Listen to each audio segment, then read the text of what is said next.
Selamat pagi teman-teman semua. Selamat pagi. Pada kesempatan kali ini kita akan membahas mengenai pengertian sakramen tobat. Apa itu sakramen? Sakramen dalam katekismus Gereja Katolik, sakramen diartikan sebagai tanda dan sarana oleh Allah Roh Kudus yang dapat menyebarluaskan rahmat Kristus yang adalah kepala dalam gereja itu sendiri. Sakramen dalam Gereja Katolik itu kita akui ada 7 sakramen, yaitu sakramen baptis, ada sakramen tobat, ada sakramen ekaristi, ada krisma, perkawinan, minyak suci, dan imamat. Pada kesempatan ini kita akan memahami lebih jauh apa itu sakramen tobat. Sakramen tobat atau sakramen pengakuan dosa atau sakramen rekonsiliasi adalah salah satu dari 7 sakramen dalam Gereja Katolik, di mana penerimanya memperoleh belas kasih Allah berupa pengakuan dosa yang diakui dan disesali.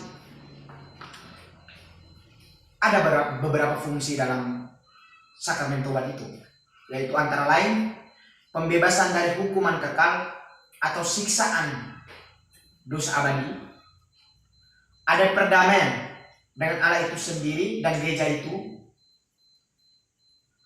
dan yang ketiga itu meningkatkan kekuatan spiritual sebagai seorang Kristiani, menambahkan iman akan Kristus itu pada umat-umat Kristiani. Menurut Santo Ambrosius, pengakuan dosa atau dosa yang diampuni melalui Roh Kudus, manusia memakai para pelayan Tuhan untuk mengampuni dosa. Jadi imam, pastor adalah pelayan Tuhan untuk mengabdi Tuhan, untuk kita sebagai sarana untuk pengampunan dosa. Habis itu dalam sakramen tobat itu ada elemen-elemen penting. Ada 2 elemen, yaitu tindakan Allah dan tindakan manusia. Tindakan Allah itu berupa pengampunan dosa atau absolusi. Tindakan manusia berupa penyesalan atas dosa-dosanya, pengakuan atas dosanya, dan sili atau penitensi yang diminta oleh orang yang mengaku dosa.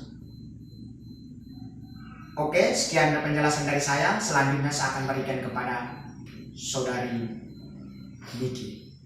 Baik teman-teman, setelah kita memahami dan mengetahui tentang apa itu sakramen tobat, fungsi dari sakramen tobat itu sendiri menurut Santo Ambrosius, elemen-elemen penting sakramen tobat yang telah dijelaskan oleh teman kita France, saya akan melanjutkan tentang siapa saja yang memberikan sakramen tobat, siapa saja yang menerima sakramen tobat, buah-buah sakramen tobat, dan langkah-langkah pemberian sakramen tobat.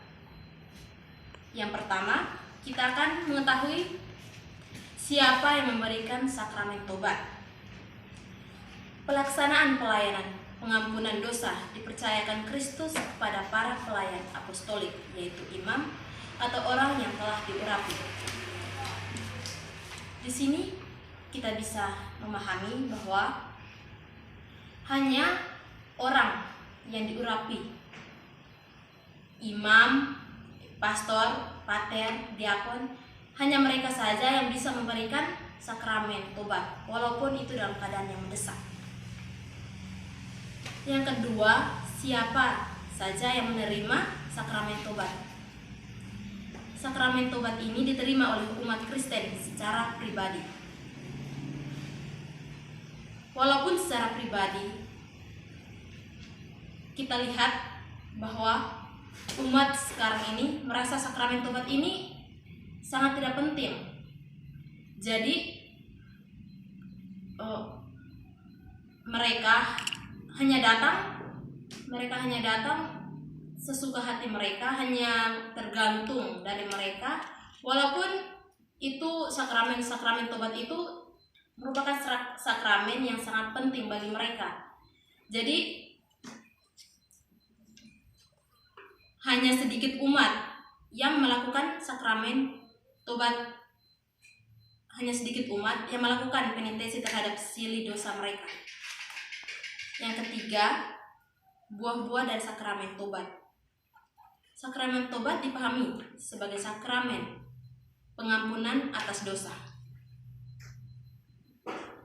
Buah-buah dari sakramen tobat ini berupa rekonsiliasi dengan Allah, rekonsiliasi dengan gereja, dan rekonsiliasi dengan sesama makhluk serta alam ciptaan Allah.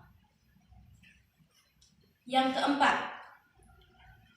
kita akan mengetahui tentang langkah-langkah pemberian sakramen tobat.